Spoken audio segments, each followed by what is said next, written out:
안녕하세요. 저는 차남 시부를 둔 30대 며느리입니다. 제게는 착한 시부모님이 계세요. 시부모를 일컫는 소개에 착하다는 수식어가 무척 어색할 수 있다고 생각하는데요. 저도 제가 이렇게 귀여운 시부모를 만나게 될 줄은 몰랐네요. 남편을 사랑하니까 조금은 손해보더라도 시부모님 잘 모셔야지 생각하며 결혼을 시작했는데 딸 같은 며느리라는 말의 진리를 경험하게 되었습니다. 그냥 저는 시댁에서 며느리 타이틀을 단 딸이었다는 거죠. 그만큼 시부모가 저를 많이 편하게 대해주고 위해줬다는 겁니다. 그래서 제 결혼 생활에 스트레스가 없었냐고요? 그랬다면 이런 사연 커뮤니티를 찾지 않았겠죠. 제가 그냥 인터넷상에 고민을 올렸다가 우연히 사연들을 접하게 되어 이곳까지 찾아온 건데요. 웃기게도 저의 스트레스 근원은 시댁이 아닌 시댁의 큰집 사람들 때문이에요. 저 우리 시부모님을 친정 부모님만큼 아낍니다. 저한테 물심양면 퍼주시는 우리 시부모님이 제 사람들이나 마찬가지예요. 저는 평소 행실이 불량스러운 사람은 아니지만 제 사람 건드리는 인성 못난 인간들을 보면 불꽃이 튀어요. 특히 그게 우리 가족 일이라면 제 마음속 폭주기관차가 정신을 못 차리고 직진만 한답니다. 그래서 제가 본의 아니게 시댁과 큰집 사이에서 방대한 불을 지피고 말았네요. 제가 잘한 짓인지 아닌지는 저도 잘 모르겠습니다. 다만 후회하지는 않아요. 아마 다들 제 입장 들어보시면 이해해 주시지 않을까 싶습니다. 어디 한번 들어보시고 판단해 주시겠어요? 저는 결혼에 대한 생각이 그렇게 없는 나이에 결혼을 원하는 남자를 만나서 시집을 가게 되었습니다. 결혼에 대해 부정적인 인식이 늘어가는 요즘, 세상에서 저는 딱히 해도 되고 안 해도 되는 입장이었어요. 그래도 시부모 때문에 고충을 많이 겪는다는 고민들을 보면 안 하는 편이 좀 더 낫지 않나 정도만 생각하는 사람이었죠. 그런 저를 결혼에 대해 긍정적으로 바꾸게 해준 사람이 남편입니다. 남편은 저보다 한 살이 많았는데 또래에 비해서 생각이 점잖고 결혼에 대한 가치관이 고지식하지 않았어요. 실제 허세 부리는 부분도 없었고 너무 과하게 잘해줘서 상대방이 김칫국 마시게 하지도 않았습니다. 그냥 연애하는 내내 쭉 한결같은 사람이었다는 겁니다. 감정 기복 활활 타오르는 제게 남편의 존재는 잔잔한 호수와도 같아서 제 안에 있는 쓸데없는 불길을 조절할 수 있었어요. 게다가 부부가 되려면 은근 중요한 코드인 유머 감각도 저랑 아주 쿵짝이 잘 맞았어요. 처음으로 누군가와 한 지붕 아래 살아야만 한다면 남편이 제 곁에 있었으면 좋겠다고 생각했죠. 그래서 남편이 먼저 해준 프로포즈에 앞뒤 생각 안 하고 기쁘게 받아들였습니다. 청혼을 받고 나니까 남편 집안이 궁금하더라고요.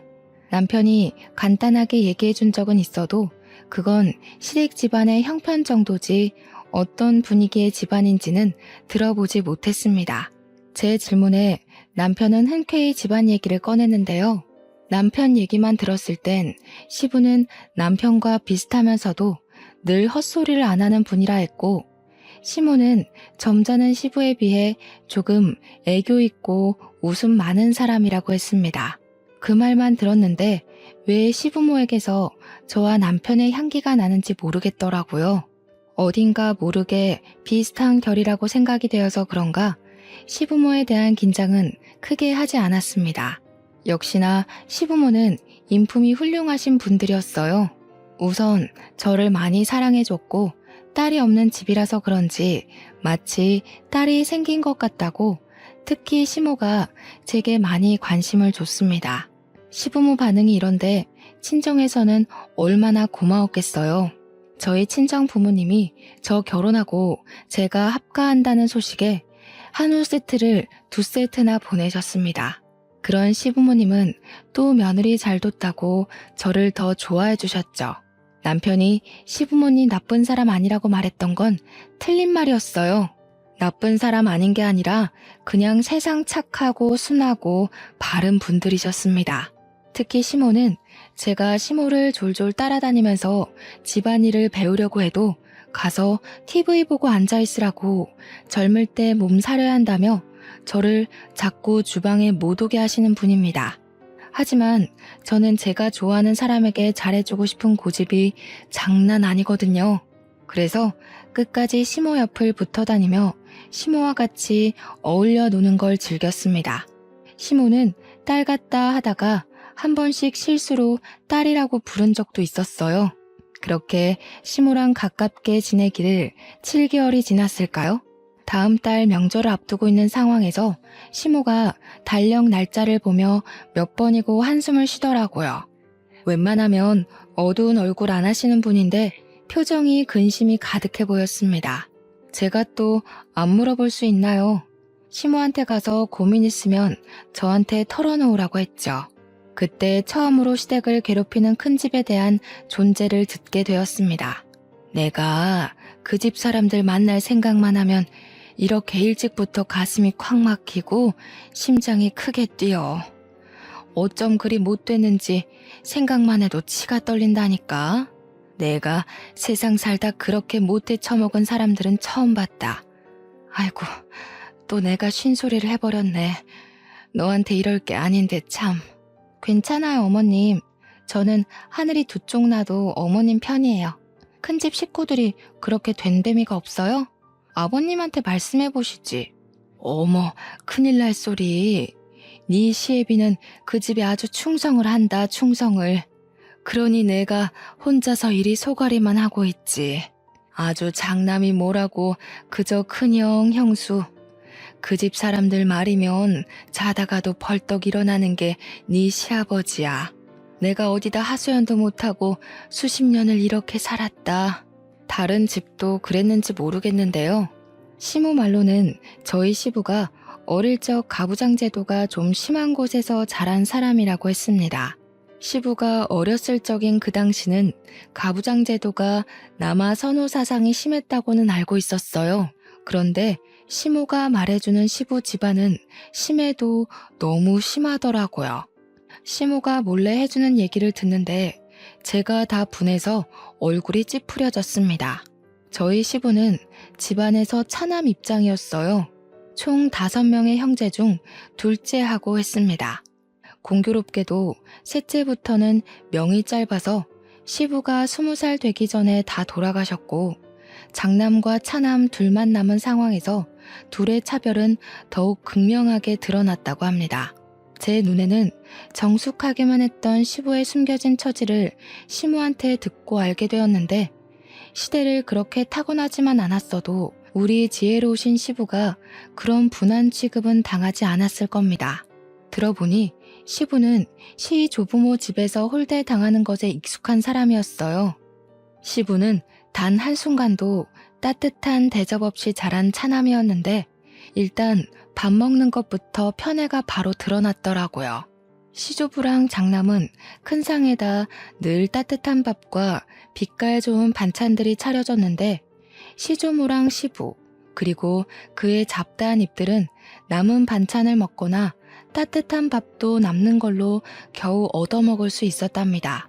그런데도 시부는 찬밥 좋아한다며 찬밥을 즐겨 먹곤 했다는데 그게 습관이 된 건지 가끔은 독립을 하고 나서도 찬밥을 찾는다고 해요.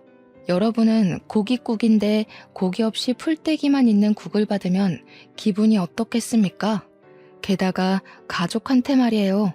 저는 바로 따져 들었을 거예요. 하지만 시부에게 고기 없는 것 정도는 서러운 축에도 안 낀다고 하더군요. 그런데 장남한테는 시조부 시조모가 등골 빠지도록 번 돈으로 유학도 보내주고 교수도 만들어줬더라고요. 그리고 장남이 결혼할 때쯤엔 시조부가 돌아가셨는데 시조부가 남긴 유산으로 신혼집이랑 혼수 가구, 예단비를 잔뜩 해줬다고 합니다.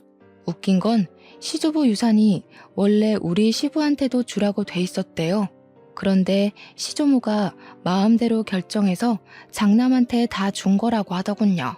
그런데도 장남인 큰아버님은 자기 권위가 더 중요한 사람이라 시조부 돌아가시고 홀로 남은 시조모를 못 모시겠다며 외면했다네요. 외면을 한 절대적인 이유는 큰아버님 와이프가 고부 갈등 겪기 싫다고 반대하는 바람에 나 몰라라 한 거랍니다. 우리 착한 시부는 요양원 가겠다는 시조모를 결국 내버려두지 못해 본인이 모셨고, 시무랑 같이 한 10년 정도 한 집에 살다가 시조모가 돌아가셨다고 했어요. 큰아버님 만행은 이게 끝이 아닙니다. 시조모가 돌아가시고 나서도 장례 절차를 담당한 건 장남이 아니라 차남인 시부였어요.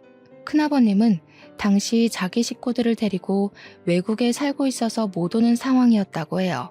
제가 볼 땐 여기까지만 들어도 큰아버님의 장남 자격은 충분히 박탈되었다고 보는데, 아무도 장남이 저렇게 막 나오는 걸 뭐라 하질 않으니 저렇게 컸겠죠.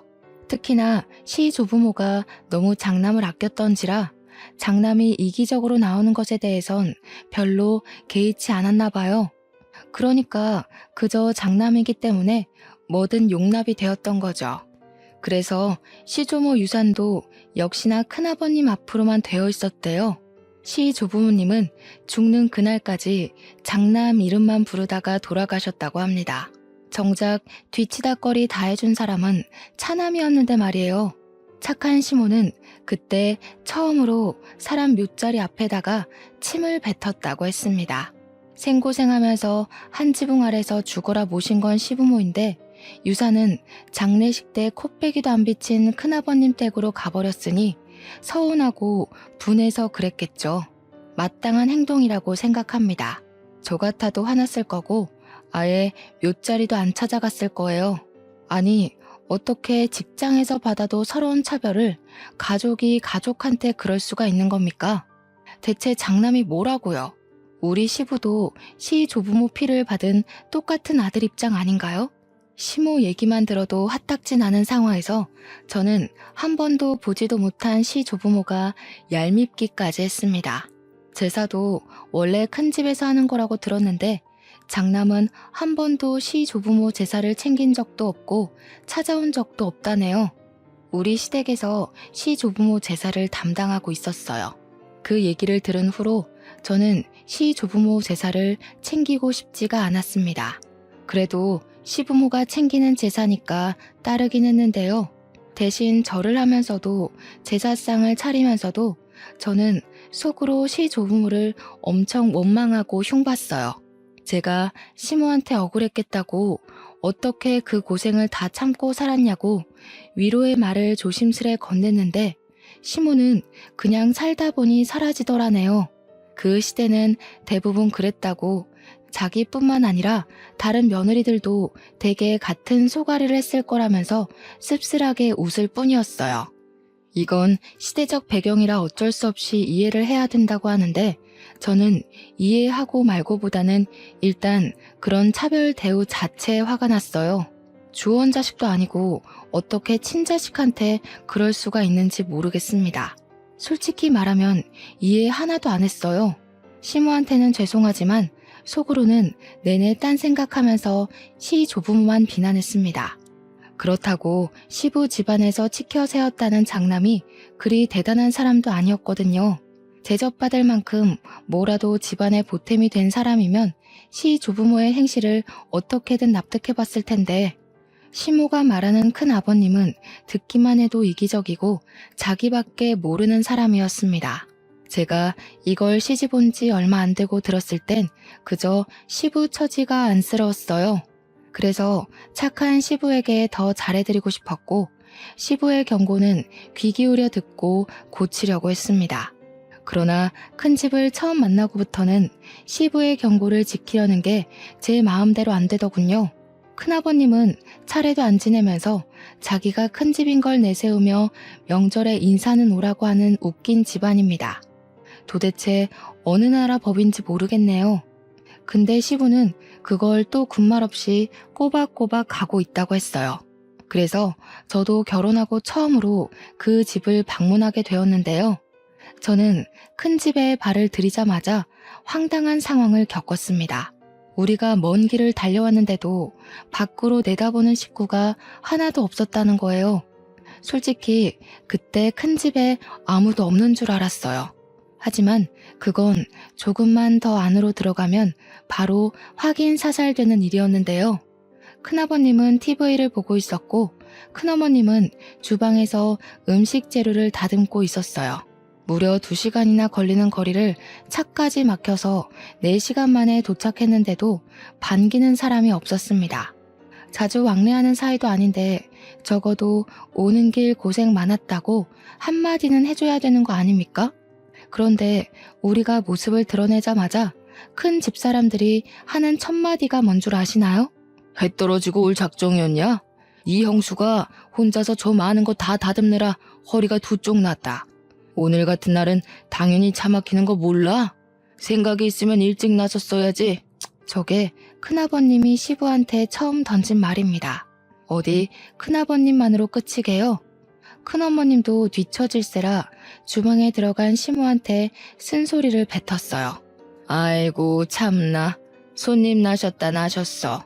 오다가 어디 고랑이라도 빠져 죽은 줄 알았네. 더 늦었으면 짜증나서 그냥 돌아가라 할 뻔했어. 물 한 모금도 못 먹고 일만 했더니 입이 바싹 말라 죽겠다. 말할 기운도 없네. 내가 손질은 다 했으니까 수월할 거야.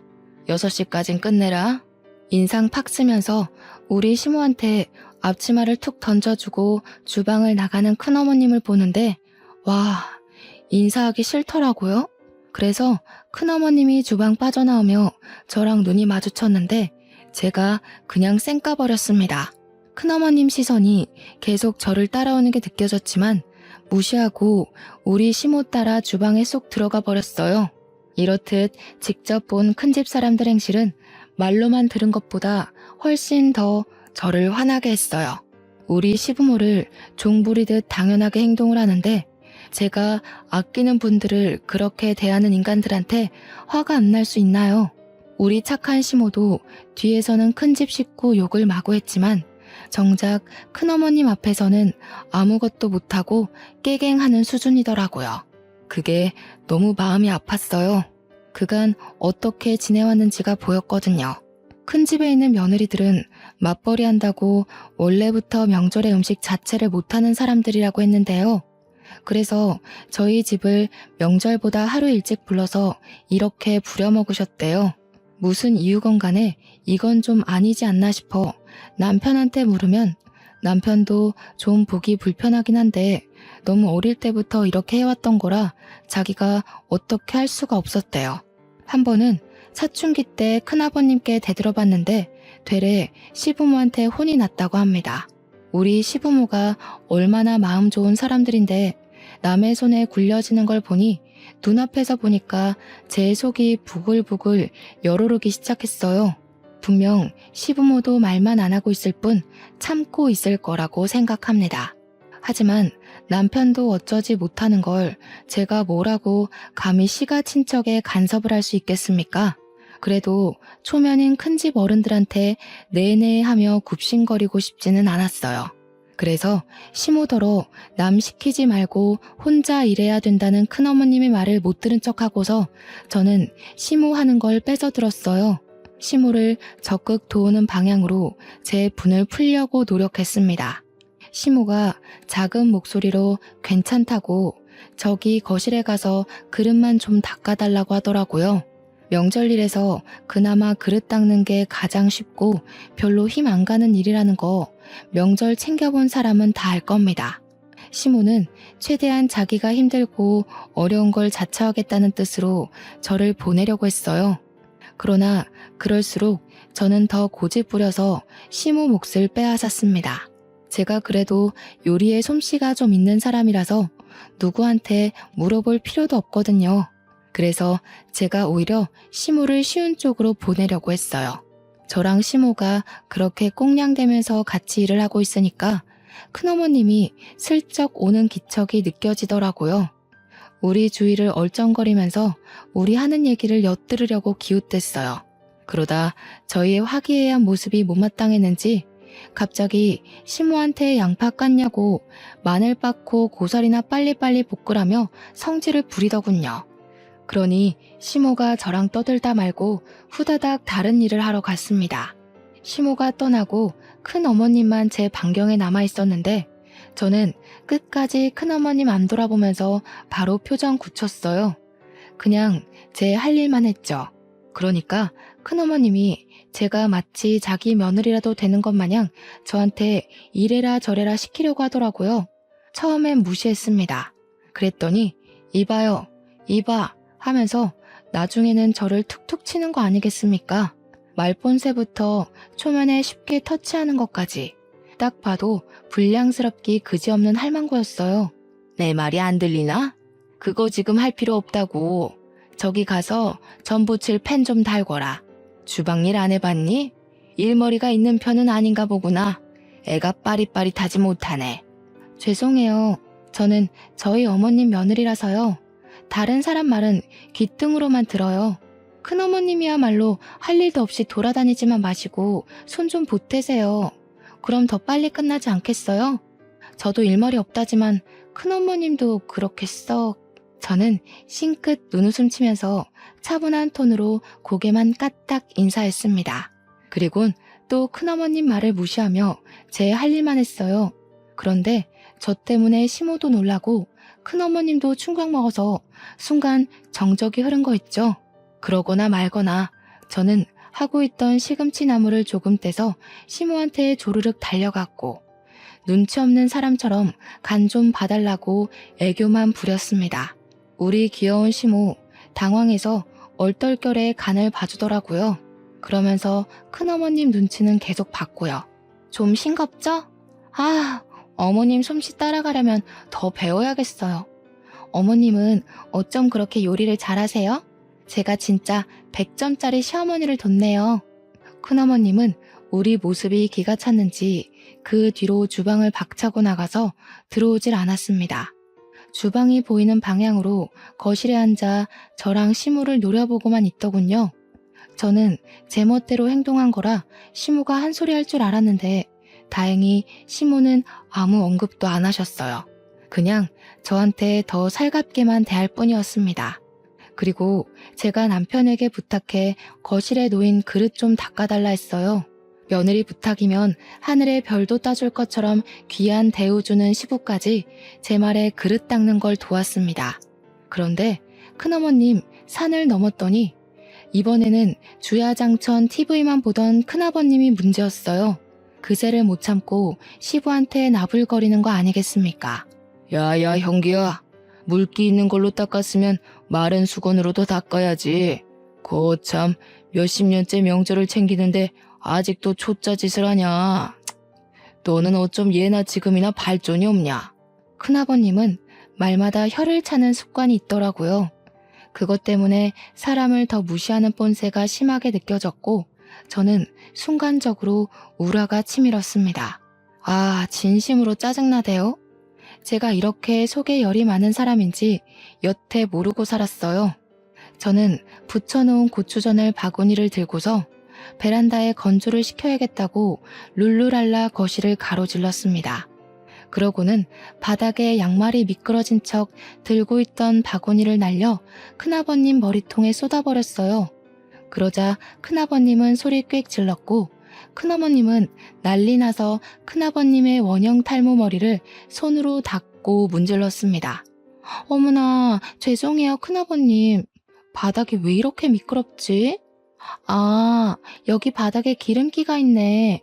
큰어머님 청소 안 하셨구나. 평소에 좀 제대로 해놓으시지.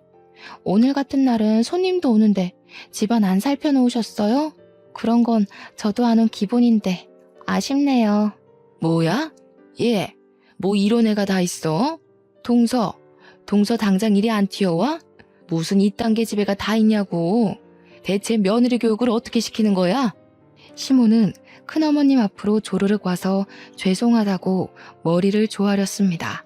그럼에도 며느리가 실수했다든지 며느리가 잘 몰라서 그랬다든지 제 잘못이라는 건 언급하지 않았어요. 그냥 형식상 상황을 크게 안 만들려고 사과하는 뉘앙스처럼 들렸습니다.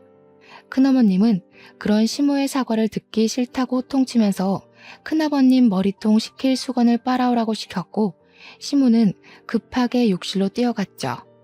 남편이랑 시부가 나서서 쏟아진 전을 치우는데도 우리 식구들 중 제 탓을 하는 사람은 아무도 없었습니다. 그저 묵묵히 큰아버님, 큰어머님 부르령을 듣고만 있었어요.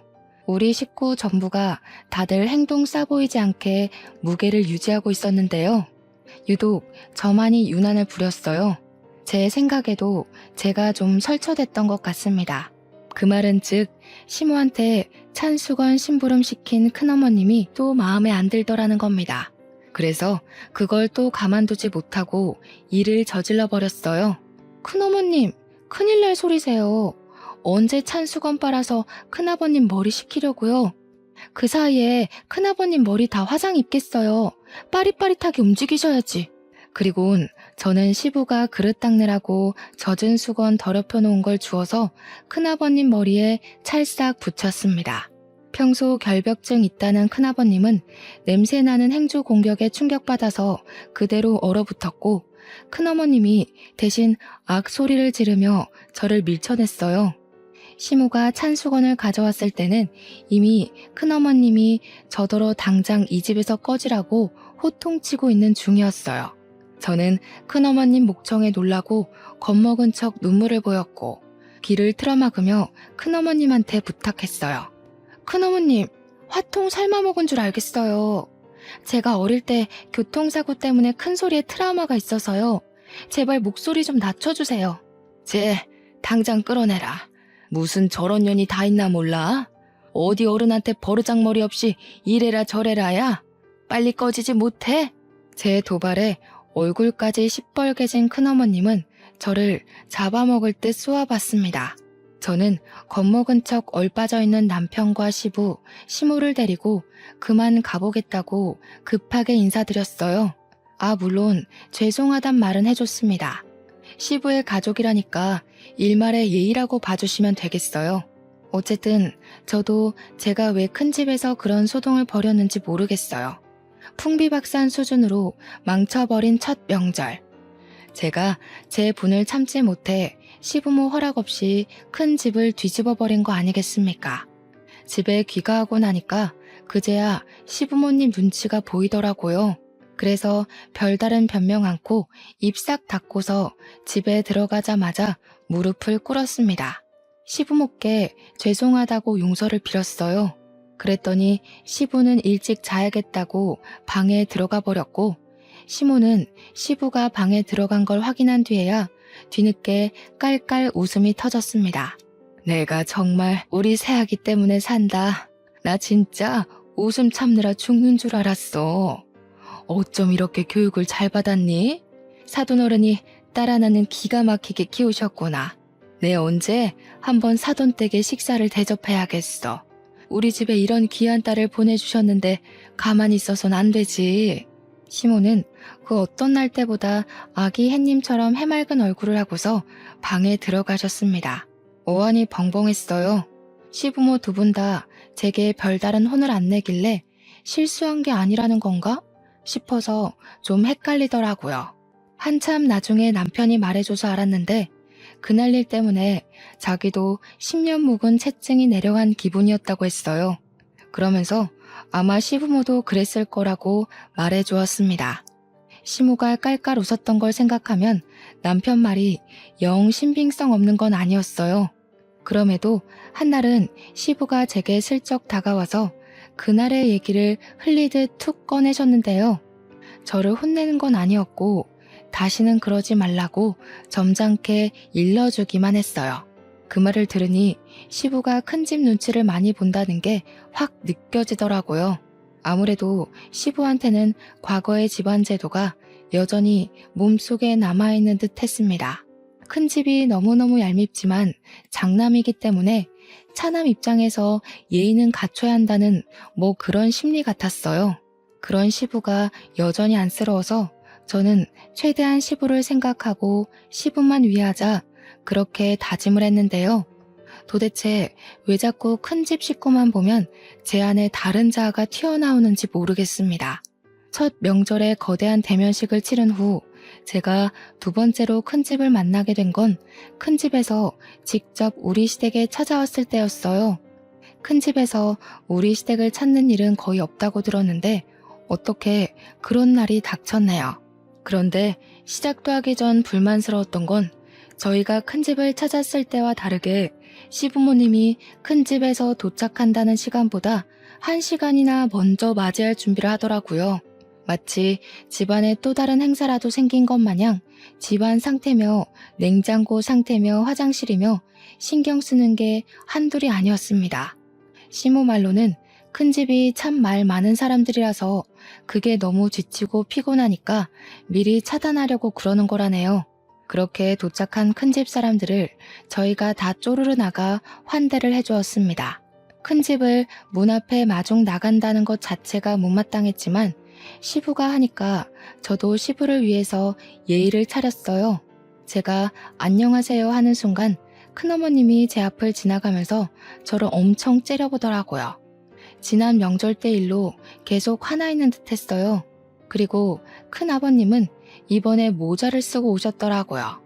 혹시 그날 진짜 화상이라도 입으신 건가 했더니 모자를 벗은 뒤 깔끔한 머리통인 걸 보고 안심했습니다. 모자도 그냥 벗은 게 아니라 눈앞에 차려진 다과상에 뜨거운 게 없는지 살핀 후에야 벗더라고요. 그러면서 큰아버님이 저를 슬쩍 눈치 보셨는데 그땐 살짝 웃음이 나올 뻔했어요. 그도 잠시. 큰집 사람들 앞에서는 역시나 웃음이 사치더군요. 큰 집에서 우리를 찾아온 건 정말로 염치 없는 이유였습니다. 내가 네 앞으로 해준 과수원 머리다. 그거 좀 다시 나한테 돌려야겠다. 그동안 관리해주느라 욕봤으니 수고비는 따로 챙겨줄게. 한 5천이면 되겠지? 과거에 시 조부모가 운영했던 작은 과수원이 하나 있었는데 그걸 시조부가 돌아가시고 시조모 혼자 관리하기가 힘들어서 큰아버님 앞으로 명의를 돌렸다고 했는데요. 원래는 그게 큰아버님이 맡았어야 할 과수원이었다는 거예요. 그러나 큰아버님이 자기는 교수할 거라서 과수원 같은 거 들여다볼 여건 안 된다고 시부한테 던져주라고 했답니다. 그래서 시부는 과수원 일 때문에 하고 싶은 공부까지 포기하고 과수원만 정성껏 돌보며 살았대요. 과수원은 시모를 만나기 전부터 갖고 있던 거라 어쩌면 시부의 세월이 고스란히 묻은 고향과도 같은 것이었어요. 시부는 과수원도 시 조부모가 남긴 유산이라면서 자기에게 남은 유일한 부모의 존재라고 보고 엄청 아끼는 보물이라 했습니다. 과수원이 가족 다음으로 소중한 재산이라고 말씀하시던 시부 마음에 감동받아 제가 똑똑하게 기억하고 있었어요. 그런데 그게 원래 큰아버님 거라는 건 그날 처음 들은 사실이었습니다. 이걸 팔겠다는 거야? 그건 안 돼. 아버지가 얼마나 아낀 건지 알잖아. 이렇게 확장까지 해서 규모도 꽤 커졌어. 갑자기 팔아넘기면 우리 과수원이랑 협력한 업체는 다 어떡하라고. 계약 위반이야 이거. 어지간히 효자인 척한다. 아버지 어머니 돌아가시고 없는데 계속 키워봤자 뭐하냐. 두 분 살아계실 때나 가꾸는 척 선심 써줬으면 된 거지. 계약 자랑은 말솜씨만 좋으면 다 타협할 수 있는 거고. 너도 과수원 때문에 네가 하고 싶은 일 못하면서 살았잖아. 이제라도 나한테 넘기고 넌 노후에 하고 싶은 거 하면서 지내. 시부는 늘 큰아버님 말에 오케이를 하던 사람이었습니다. 그러나 이번 제안만큼은 쉽게 고개를 끄덕이지 못하시더군요. 시부의 심기가 많이 불편한 것이 제 눈에도 다 보였습니다. 시부가 대놓고 티를 내셨거든요. 그러니 다른 식구들 눈에도 당연히 들어왔겠죠. 큰아버님도 시부가 바로 답을 안 주자 이것 봐라 싶었는지 헛웃음을 뱉었습니다. 어쭈? 설마 너 그 재산 탐내냐? 내가 너더러 땅덩어리 관리만 하라고 했지 주제넘게 재산 탐내라고 그랬어? 얘가 아주 요망스러운 생각을 하고 있었네. 내가 진작에 안 찾아왔으면 아주 꿀꺽했겠다. 그게 아니라 이걸 팔아버리면 돌아가신 아버지 어머니 볼 면목이 없어서 그러지. 내가 어디 재산 탐낸 적 있어? 나 부모님한테서 쌀 한 톨도 받은 적 없는 사람인 거 알잖아. 적당히 해라. 그런다고 죽은 부모님 돌아오는 거 아니다. 지금은 내가 부모야. 이미 죽은 사람은 더 이상 입에 올리지 말고 땅 문서나 좀 가져와봐. 집을 하나 매매하려는데 자금이 좀 부족해서. 형님, 말 좀 가리지. 부모님이 형님한테 어떻게 해줬는지 잊었어? 형님 지금 호의호식하고 사는 거 다 부모님 덕분 아니야? 다른 사람은 막 나가도 형님은 그러면 안 되지. 형님만큼은 죽을 때까지 부모님 기리고 기억하면서 감사하고 살아야 돼. 그런데 뭐? 죽은 사람? 이게 교수했다는 사람 입에서 나올 말이야? 이 자식이 약을 잘못 먹었나? 지금 대꾸하냐? 너 이 새끼 땅 넘기기 싫어서 괜히 질질 끌려는 거지? 원래 그거 내 땅 아니냐? 와, 웃기는 새끼네. 부모 앞에서 고상한 척 욕심 없는 척 하더니 결국 이거였어? 내가 아주 호랑이 새끼를 키웠구나. 어른들의 신경전은 한낱 젊은 사람들의 신경전과 차원이 달랐습니다. 쌍욕이 없는 가벼운 듯한 대화이면서도 눈빛이 주고받은 기운 때문에 분위기 무게가 정말 삼엄했어요. 매일 큰아버님한테 져주던 시부가 처음으로 의지를 굽히지 않자 두 분의 팽팽한 기싸움은 더 무섭고 길게 이어졌습니다. 그 상황에 큰어머님은 재산 문제는 남자들끼리 얘기해야 된다고 시모를 데리고 자리를 떴어요. 당연히 저도 우리 시모를 따라 나섰고요. 그런데 알고 보니 큰어머님은 자리를 피해준 게 아니라 시모한테 겁박 주려고 방에 끌고 온 거더군요. 괜히 법정 싸움으로 치닫지 말자 동서. 우리 아들들 돈 많은 집 며느리한테 장가간 거 알지? 첫째 며느리가 법조인이야. 괜히 서로 피보면서 영 끊는 짓 하지 말고 쉽게 가자고. 제가 뭐 마음대로 결정할 수 있는 일인가요? 남자들 결정에 따르는 거지. 듣자 하니까 남편은 별로 안 남기고 싶어 하는 것 같은데 저는 남편 말 따를 겁니다. 저한테 이러시는 거 아무짝에 소용없어요. 말귀 못 알아먹네. 그래서 지금 버티겠다는 거야? 우리 며느리한테 전화해. 아무리 명의가 너희 쪽으로 돼 있다고 해도 우리 며느리가 법조인인 이상 너희들 손해야. 팔은 안으로 굽는 법이거든. 나 세 번째까지는 곱게 안 묻는다. 땅 문서 어딨어? 난 그런 거 모른다니까요. 그런 중요한 것들은 남편이 다 관리하지 난 아무것도 손 안 대요. 솔직히 내가 안다고 해도 별로 알려주고 싶지는 않네요. 저희 집에 뭐 하나 신경 써준 적도 없잖아요. 시모는 제가 옆에 있어서 그런지 나름 용기 내서 큰어머님께 할 말을 잘하셨습니다. 그런 시모가 자랑스러웠어요. 큰어머님을 화나게 하는데 충분히 성공했더라고요. 얌전한 고양이가 부뚜막에 올라간 셈이었죠. 하지만 큰어머님이 참지 않고 법조인 며느리한테 전화를 걸겠다고 폰을 들었을 때 시모 표정은 금세 후회를 되찾았습니다. 시모 눈동자가 불안으로 떨리는 걸 봤어요. 시모는 아마 시부와 의논 없이 혼자 결정하는 걸 잘 못하는 것 같았고 시부 허락 없이 큰일을 만들지도 못하는 사람 같았습니다. 그 사이 큰어머님은 진짜로 첫째 며느리에게 전화를 걸었어요. 그런데 신호음이 가기도 전에 곧바로 전화가 꺼졌습니다. 큰어머님이 당황해서 다시 전화를 걸었는데 또 안 받았어요. 큰집 사람들을 보면 의외로 웃긴 포인트가 좀 있어요. 전화 튕기는 걸 보는데 큰어머님의 당혹스러운 표정이 너무 재밌어서 순간 웃음이 터질 뻔했지 뭡니까. 그러면서 큰어머님이 애써 변명을 가미했는데요. 우리 며느리가 지금 재판 있나 보네. 바쁜가 봐. 하면서 태연한 척을 하는데 얼마나 우습던지. 심지어 더 웃긴 상황은 따로 있었습니다. 큰어머님이 자기네 며느리들은 바빠서 한가하게 집에만 있는 저랑은 다르다는 식으로 비꼬고 있을 때였어요.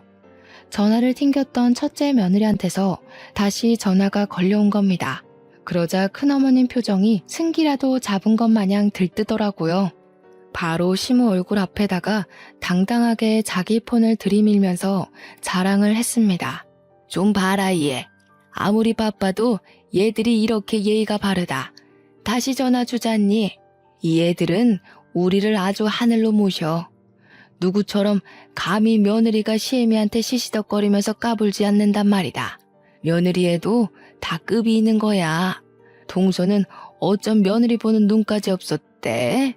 큰어머님은 저랑 시모를 쌍으로 엿먹여주고서 뿌듯하게 전화를 받았는데요. 받자마자 수화기 너머로 첫째 며느리의 성난 목소리가 쨍쨍 울렸습니다.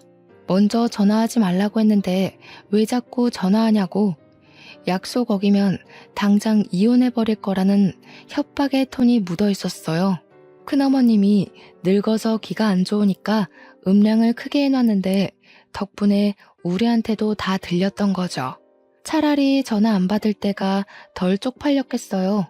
훨씬 더 매정하게 끊긴 전화는 큰어머님 얼굴을 시뻘겋게 만들었습니다.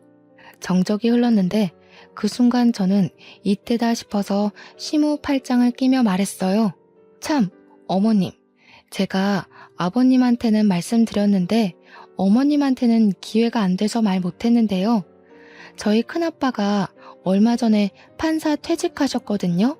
인맥이 엄청 넓으셔서 우리 큰아빠 이름 대면 후배들이 다 안 돼요. 근데 큰아빠가 절 엄청 아껴요. 제가 시집갈 때 아빠 말고 큰아빠가 울었거든요. 잠깐만 기다려보세요. 저도 오랜만에 전화 좀 해봐야겠네요. 거기서 시모는 역시 계속 얼떨떨하게 저를 바라봤고 큰어머님만 어리둥절했어요. 큰어머님이 진짜로 자기 며느리한테 전화를 걸었던 것처럼 저도 거짓말 않고 진짜로 큰아빠한테 전화를 했거든요. 역시 우리 큰아빠, 컬러링 들리기도 전에 받더라고요. 큰아빠 집에는 아들밖에 없어서 시부모가 저를 예뻐해주는 것처럼 큰아빠도 제게 딸 그렇게 불러줍니다. 큰아빠, 오랜만에 전화해서 이런 말부터 하는 거 미안해.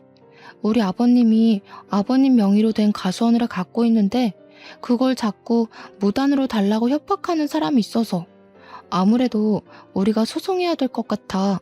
큰아빠가 손 써줄 수 있죠? 당연하지, 누구 부탁인데. 그런데 누가 남의 명의로 된 땅을 욕심부린다니. 내가 제일 싫어하는 부류가 딱 그런 빈대떡 같은 사람들인데. 아, 우리 시댁의 큰 집, 참, 우리 큰어머님 며느리가 법조인이래. 큰어머님, 며느님은 어디 소속이세요? 저희 큰아빠한테 한번 물어보려고요. 너무 약을 올려버렸는지 제 말에 깜짝 놀란 큰어머님은 그제야 사색이 되며 제 폰을 빼앗으려고 했습니다. 저는 큰아빠한테 다시 전화하겠다고 하고 그대로 끊어버렸죠. 그러고는 제가 악력을 쓰려는 큰어머님의 손길을 탁 쳐내버렸어요. 제발 고집 좀 부리지 마시고 분수에 넘치는 짓 하지 마시고 자식들 발목 잡는 짓도 하지 마시고. 예? 자랑스러운 장남을 이혼남 만들면 안 되잖아요. 둘째, 셋째 아들까지 있다고 했었나? 자식들 평생 법적 문제에서 불이익 받게 해줘요? 너 이거 협박죄다. 어디서 어른한테 따박따박 말대답이야? 사람 사들여서 연기하는 거지? 내가 속을 줄 알고? 그건 끝까지 가보면 알겠죠. 궁금하면 사이좋게 법정 싸움 해보던가요. 그보다 며느리들이 하늘로 모신다고 했죠. 하늘은 무슨 시궁창 대접 안 받는 걸로 감사해야겠던데요. 괜히 일 버렸다가 자식들이랑 며느리한테 버림받지 마시고 지금이라도 정신 좀 차리세요. 이제는 우리 시모가 아니라 큰어머님이 누나를 불안하게 굴리셨어요. 그러면서도 대꾸는 못해서 바보같이 어버버거리기만 하더라고요. 이후 저희에게 그 어떤 잘난 체도 못하고서 쌩 방을 나가버렸습니다. 얼마나 당황했으면 나가다 문턱에 발가락을 찧었는데도 절뚝거리며 뛰쳐나가버릴까요? 시모를 모시고 그 뒤를 따라 나갔더니 거실에선 큰아버님이 시부 멱살을 잡고 있는 장면이 기다리고 있었어요. 시모가 깜짝 놀라서 시부한테 달려가려 했는데 그럴 필요가 없을 것 같아 제가 시모를 붙잡았습니다. 곧 큰어머님이 알아서 큰아버님과 시부를 갈라놓더니 큰아버님 옷을 챙기고 모자를 챙기고 난리가 났더라고요. 큰아버님이 왜 이러냐고 미쳤냐고 하는데도 큰어머님은 큰아버님 등짝만 패면서 그냥 빨리 나가자고만 재촉했어요. 아무래도 나가면 제 큰아빠가 판사였던 얘기를 알아서 잘 전달할 것 같았습니다. 이젠 자기네들이 불리하다는 걸 알았겠죠. 이미 땅덩어리가 시부 이름으로 되어 있는데 법으로 덤빈다 한들 무슨 소용 있다고 두둑한 배짱을 갖고 덤볐는지 모르겠네요. 관리도 처음부터 계속 우리 시부만 해와서 명의가 큰아버님 거였다고 해도 기여도에 따라 우리 쪽에서도 지분을 받을 수 있대요. 결국 어떤 법이든 간에 큰 집 쪽이 불리하다는 겁니다. 그런데도 배 내밀고 떵떵거렸던 이유는 왠지 그 법조인 며느리 하나 믿고 있어서 그런 것 같아요. 이러나 저러나 일은 잘 해결되었습니다. 그날 대판 싸운 이후로 큰 집은 2년이 지난 지금까지 우리 시댁을 찾지 않고 있어요. 양심 없이 명절에 부르지도 않고 귀찮게 땅 내놓으라고 시비 걸지도 않습니다. 시부는 어떻게 큰 집과 연락을 잇고 있는지는 모르겠으나 그 외의 식구들은 전부 큰 집의 갑질에서 해방이 되었어요. 시모랑 남편은 이게 다 저 덕분이라고 항상 사랑스럽다고 해줍니다. 밥상에 매일 맛있는 것도 올라와요. 다소 철딱선이 없었을 수 있을 저를 예쁘게 봐준 시부모 덕분에 저는 현재도 아주 행복한 결혼 생활을 보내고 있습니다. 사실 딸을 임신한 지도 8개월이나 됐어요. 그렇잖아도 저를 복덩이 대우해주던 시댁에서 임신까지 해버리니 아주 왕비만큼이나 후한 대접을 받고 있네요. 지금이 너무 행복해서 이 꿈에서 영영 깨고 싶지가 않아요. 제 인생이 이렇게 쭉 순탄하길 속으로 항상 바라고 있습니다. 다들 저만큼 행복하시고 저보다 더한 행운 받으셨으면 해요. 들어주셔서 감사합니다.